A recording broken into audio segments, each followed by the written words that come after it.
विधान परिषदेचे इलेक्शन सत्ताधाऱ्यांच्या म्हणण्याप्रमाणे 16 मतापासून सुरुवात झाली आणि निश्चितच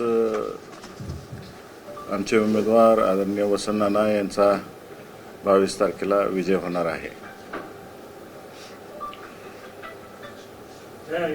काहीतरी समीकरण त्याला असेल किंवा संख्याबळ आपण काहीतरी मोजलं असेल, काय समीकरण जुळत आहे, कशा पद्धतीने जुळत काय सांगता येईल? जिल्ह्यातील पूर्ण अदृश्य शक्ती यासाठी मागं लागली होती आणि ती सक्सेसफुल झालेली आहे, 100% सक्सेसफुल झालेली आहे.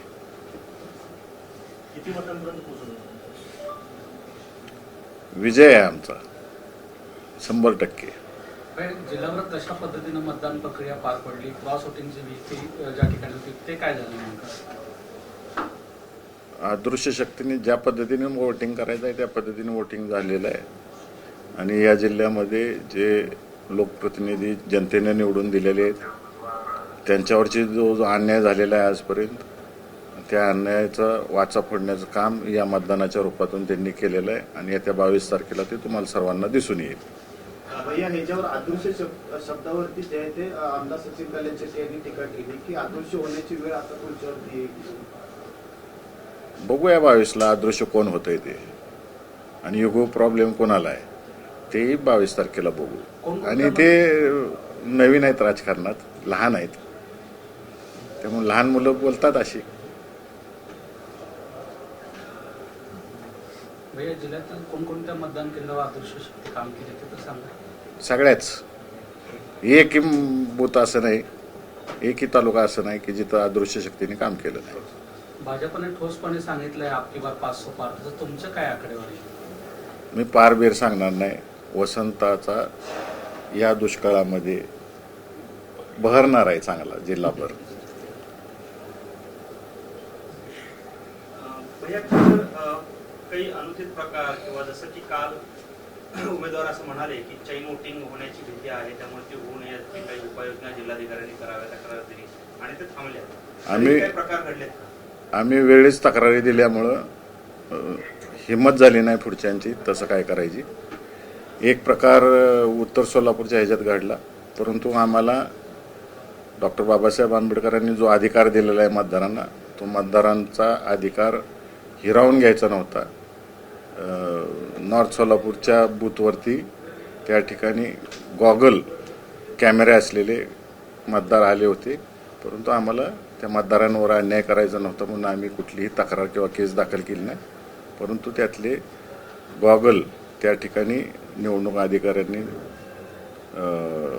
काढायला लावले त्या ठिकाणी आणि ते नष्ट केले.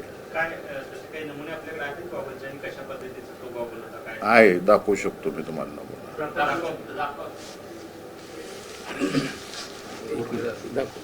काय नेमका उद्देश होता अशा पद्धतीच्या गॉगलचा वापर करण्यात आला? अविश्वास स्वतःच्या मतदारांवरचा.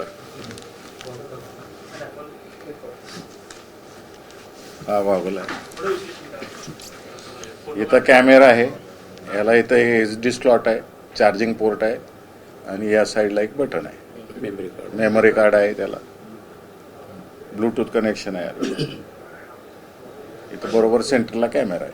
कशासाठी हे अशा पद्धतीचे गॉगल्स वापरले, काय आपला अंदाज? दाखवायला त्यांना खात्री नव्हती स्वतःच्या मतदारांवरती की ते मतदान करतायत का नाहीत आपल्याला. ते म्हणजे आपण मतदान केलंय हे पुरावा म्हणून, ते पुरावा म्हणून पाहिजे होतं त्यांना की तुम्ही आम्हालाच मतदान केलं. म्हणजे गॉगल त्यांचाच आहे का? हो, कशासाठी? सांगितलं ना, मला त्या मतदारावर अन्याय करायचा नाही आहे. आम्हाला विश्वास आहे मतदारांवरती, त्यांची खदखद आम्हाला माहिती आहे, म्हणून आम्ही लेखी तक्रार दिली नाही.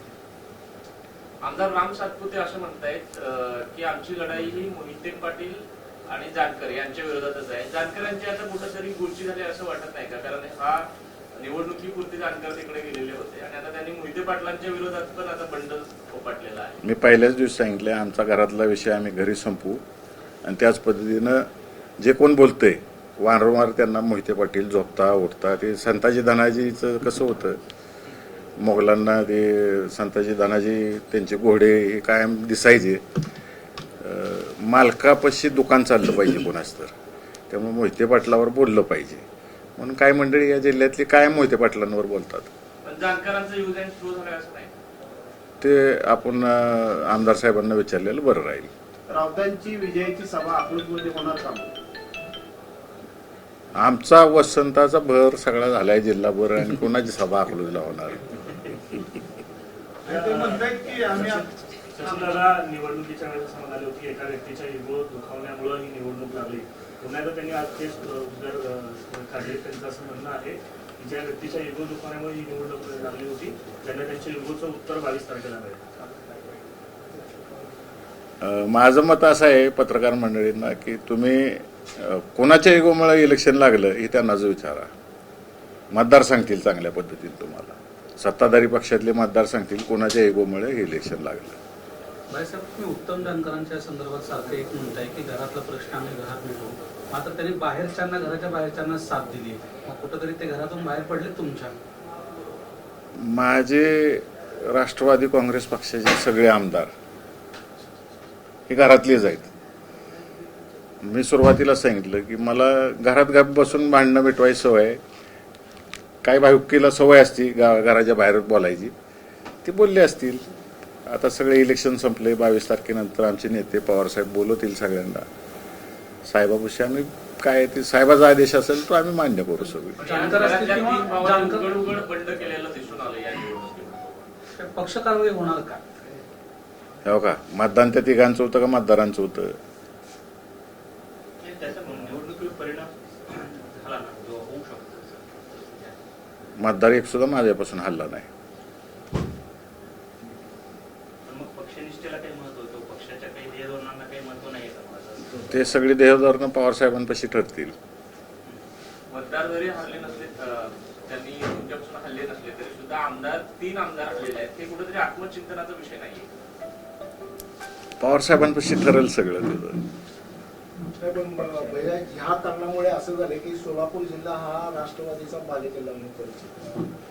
ह्या 3 आमदाराच्या येण्याने जिल्ह्याचा डीएनए चेंज झाला असं वाटत नाही? नाही होत. बालेकिल्ला अजून वाढेल आणि स्ट्रॉंगली वाढेल या जिल्ह्यात. म्हणजे इतका विश्वास आहे? 100% विश्वास आहे मला. पण आता 1 तास म्हणजे आम्ही 2 तास झालं खाली आहे. 2 तासामध्ये बरेच आकडेवारी केली. आकडेवारीमध्ये एक आकडा तुमचा असा आहे का की तुमचा दावा पक्का करू शकतो? 6 पैकी एका मतदारसंघावरचा. सगळेच मतदारसंघ पक्के आहेत. म्हणजे पंढरपूर वगळता बोलतोय मी. सगळेच धरतोय मी. मी नुसतं पंढरपूरवर बोलत नाही. मी माळशिरस बोलतोय, करमाळा बोलतोय, माडा बोलतोय, सांगोला बोलतोय, उत्तर बोलतोय, दक्षिण बोलतोय, अक्कलकोट सुद्धा बोलतोय मी, आणि शहर सुद्धा बोलतोय मी, आणि उत्तर दक्षिण सुद्धा बोलतोय मी. दादा, एक तर तुम्ही म्हणजे की आता पवार साहेबांचा वर्ग असा आहे, पवार साहेबांचा जिल्हा आहे, पण करत असताना मोहिते पाटील आणि त्यांचं नेतृत्व आणि त्यांच्या सहकार्यानेच ही निवडणूक झाली. असं वाटतं ताकद कमी पडली? अदृश्य ताकद काय आहे ही 22 तारखेला दिसेल. मुंबईला एक टेंटेटिव्ह आकडा जो विजयाच्या आसपास तो विजयी होऊ शकतो असा काही आकडा आपण समजू शकतो. कारण पालकमंत्री सांगतायत आपकी बार 500 पार. तसं आपण किमान काही अंदाज वर्तवू शकता? मी पहिल्या दिवसापासून आकडा सांगितलेला नाही. मी 16 मतापासून सुरुवात केली. ह्यांनी आमची 16 मतं आहेत म्हणून सांगितली. 16 मतापासून सुरुवात केली. त्यांनीच काल का परवा सांगितलं तुम्हाला, आज पुन्हा बोलले की 200 मतापर्यंत आलेत. आम्ही 200 पर्यंत आलोय असं त्यांचं मत आहे. त्यामुळे त्यांची दररोज आकडेवारी चेंज होती. उद्या अजून भेटा त्यांना, अजून त्यात 200 250 झालेलं असेल, 250 300 झालेलं असेल, असं वाढत जाईल. फायनल किती होईल? मी आकडा सांगणार नाही. माझं पक्षाचा उमेदवार हा निवडून आलेला आहे, मी एवढंच सांगतो. भैया, उमेदवार नाना टेन्शन मध्ये दिसतात मात्र बाजूला कधी टेन्शन मध्ये कोण आहे, कोण घाम पुसतंय? जे टेन्शन आहे त्यांना विचार, त्यांना विचारा ना तुम्ही. आम्हाला काय विचारतं? ज्यांना टेन्शन आले त्यांना विचारा. आम्ही बिनधास्त आहे, निवांत आहे. आम्ही निवांत प्रचार केला, वैयक्तिक मतदारांना भेटलो, त्यांच्याकडून त्यांचे प्रश्न समजून घेतले. आम्ही एकाच मतदाराला 4-4 वेळा 5 स्टार हॉटेलमध्ये बोलवून 4-4 तास बसवून मतदारांनी स्वतःच्या पैशाचे 200-250 रुपयाचे चहा पिऊन नंतर फक्त समोसा त्यांना खायला घालून पाठवलं नाही. खरं तर तुम्ही तुमच्या विजयाबद्दल खूप निश्चिती तुम्हाला दिसत आहे. हे 3 आमदार तिकडे गेलेले आहेत. कदाचित हे दाखवण्यासाठी तुम्हीच पाठवलेले होते का? अदृश्य शक्ती 1-2 नाही, भरपूर आहेत. शहरातल्या राजकारणामध्ये अदृश्य शक्तीचा वापर किती झाला शहराचा? मताच्या रूपातून तुम्हाला दिसून येईल किती झाला. दाखवलेली मतं सगळी एकत्रित केलंय. शंकरराव मोहिते पाटील साहेब, विजयसिंह मोहिते पाटील साहेब यांच्यापासून कमवलेली माणसं या जिल्हाभर आहेत. आणि तुम्ही काल माझं स्टेटस पाहिलं असेल सगळ्यांनी. नाही, त्याच्यात पहिले कडवं आहे. ते कडवं नीट ऐका तुम्ही. काय आम्ही ऐकलं नाही दादा. ही प्रेस झाली तुम्हाला ऐकवतो मी. काय सोशल मीडियावर आहे ते ऐका. जी माणसं त्यांनी कमवली एवढ्या वर्षामध्ये त्या सगळ्या अदृश्य शक्तींनी आम्हाला मदत केलेली. 1997ला सुद्धा अशीच परिस्थिती होती. स्टेटसवर पहिला होतं ते स्टेटस तुम्ही जे म्हणताय हर हर महादेवचं स्टेटस, त्याच्यावरनं सचिन कल्याण शेट्टी असं म्हणतात की हर हर महादेव आणि जय श्रीराम हे दोन्हीही आमचे नारे आहेत आणि महादेव आणि श्रीराम हे दोघंही आमच्या सोबत आहेत. त्यांना कळलंच नाही हर हर महादेव आणि जय श्रीराम पण माहीत नाही. ते फक्त मताच्या राजकारणासाठी उपयोग करतील. खऱ्या अर्थानं जय श्रीराम जर कळले आणि हर हर महादेव कळलं तर ती वेगळ्या परिस्थितीत राहतील. आणि मी हर हर महादेवचा नारा एवढ्यासाठी दिला की जी अदृश्य शक्ती काम करत होती. आपण पाहिलं असेल हर हर महादेवचा सगळ्यात जास्त वापर हा छत्रपती शिवाजी महाराजांनी केलेला आहे. का तर मावळ्यांच्या मध्ये ताकद यावी, धाडस यावं, त्यांचं मनोबल वाढावं. आणि त्या दृष्टिकोनातून आज मतदानाचा दिवस होता. त्याच्या पूर्वसंध्येला ज्या अदृश्य शक्ती या जिल्ह्यामध्ये काम करत होत्या त्यांना एक मला ताकद द्यायची होती, एक मेसेज द्यायचा होता. आणि मी छत्रपतींनी जेव्हा वाक्य वापरलं तेच मी वापरलेलं आहे. मी माझ्या सैनिकांच्या मनामध्ये धाडस भरलं आणि ते त्याच पट्टीनं कामाला लागली सगळीजण. आजपर्यंतच्या विधान परिषदेच्या निवडणुकीमध्ये इतक्या कुरघोडीने इतके सवाल जवाब झाले नाही. ते यंदाच्या वेळी झालं का आणि कशासाठी? काय इतकं म्हणजे जिल्ह्याच्या राजकारणाचा सूर बदललाय का कूस बदलली? आता हे जिल्ह्याने ठरवायचं आहे काय झालेलं आहे ते. काय तुमचा दृष्टिकोन काय? हा जिल्हा इतिहास जर काढला तर या जिल्ह्यामध्ये कुणी किती पार्टीज असो, किती वैर असो, जिल्ह्याचा विकास म्हणलं की सगळे एकत्रित आलेले. मग ते सकर्मशी शंकरराव मोहिते पाटील साहेब आहेत, नामदेवराव जगताप साहेब आहेत, अनगड बाबूराव अण्णा पाटील साहेब आहेत, गणपतराव देशमुख आहेत, परिचारक मालक आहेत, साठे माड्याचे आहेत, विठ्ठलराव शिंदे आहेत, जगताप आहेत, इकडं सिद्धराम आप्पा होते, महादेव पाटील होते. सगळ्यांनीच म्हणजे जुने मी एकदम 80च्या दशकातली पिढी जो सांगतोय त्यांनी एक शिस्त घालून दिलेली आहे जिल्ह्याला. आणि या जिल्ह्याला जी शिस्त घालून दिली सगळ्यांनी कायम इलेक्शन पुरतं राजकारण केलं आणि त्यानंतर सगळ्यांनी एक झालेलं. विकासासाठी एकत्र येतो कायम. आणि जर कोणी अन्याय करायला लागलं तर त्याचं दाखवून सुद्धा दिलेलं.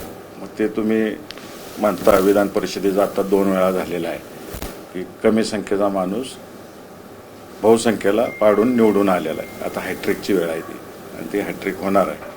आणि या जिल्ह्याला विशेषतः सहकाराची सोय आहे.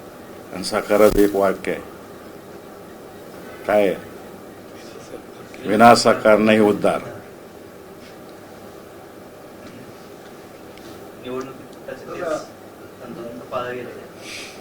दादा ही विधान परिषदेची निवडणूक मोहिते पाटील घराण्यासाठी अस्तित्वाची निवडणूक म्हणायची.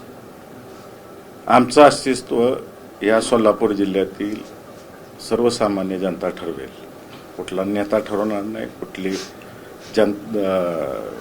या जिल्ह्यातली नेते मंडळी ठरवणार नाही. सर्वसामान्य जनता वडिलाचं अस्तित्व ठरवेल.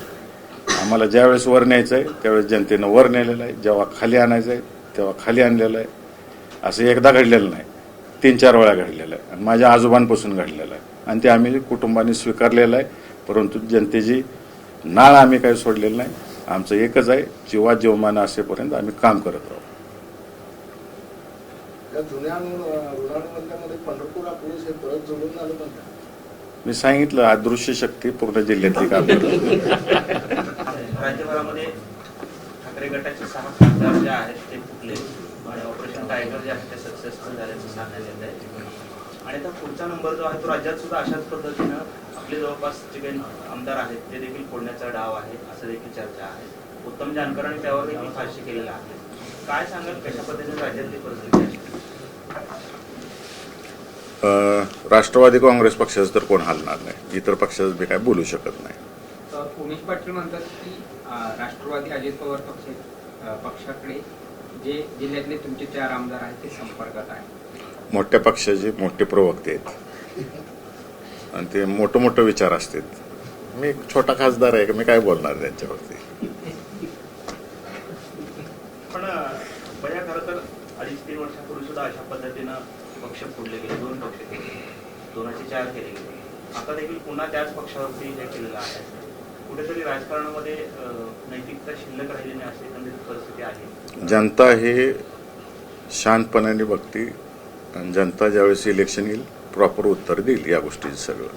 भैया जे 6 खासदार फोडलेले आहेत त्यांना परत झेड+ सुरक्षा देण्यात आलेली आहे. चांगलं आहे, बहुतेक केंद्राची पण सुरक्षा मिळेल त्यांना.